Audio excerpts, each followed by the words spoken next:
jump into a story that was kind of making headlines in the sports world, but in a recent update, it's now hit headlines across the country. Yeah, exactly. So, the UAE president pardoned the football players involved in an assault incident in Abu Dhabi on October 20th. A Zamalek versus Pyramids match was played in Abu Dhabi where a brawl broke out between a couple members of the Egyptian football clubs.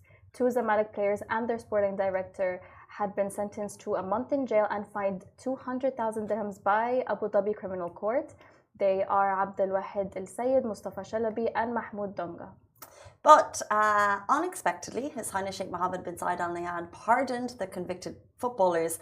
This gesture represents the deep bond between the UAE and Egypt. His Highness's commitment to strengthening ties between the two nations and their peoples. So all's well that ends well. Thankfully,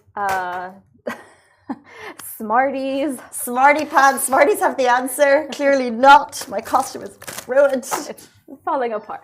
But yeah, so it's really, really nice to see the UAE president taking this kind of approach to an incident kind of like this. Obviously, like it's not good to see this kind of like outcome from footballers in the UAE, you know, involved in I think it was just called like a physical altercation. That's what it was labeled as. So it's really nice to see the UAE president going like, okay, just to keep everything, like the ties between the two nations strong and everything, he's going to take that kind of step.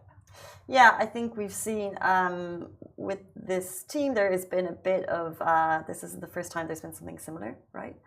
Yeah, so, and I think it also involved the Zamalek football team, but this was in Egypt back in the days. This was a really long time ago. I think I was like a kid, basically. But yeah, this happened before, and I don't know what it is about Egyptian football players. They get very passionate on the field.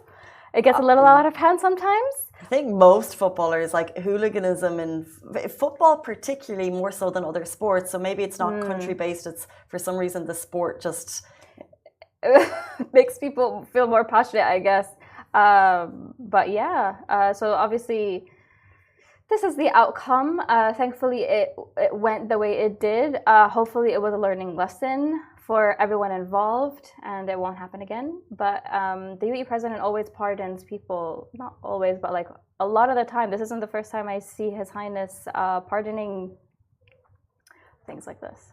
Yeah, there was the riots incident. That's what I was thinking of, yeah. 2-3 months ago, and it was quite, I think it was imprisonment and then deportation for the people that had been involved. Yeah. However, in this case, I think the guys had been imprisoned for a month, and I think the UAE president is saying we want to keep a strong relationship with Egypt as our brotherly country, and therefore we're making this decision.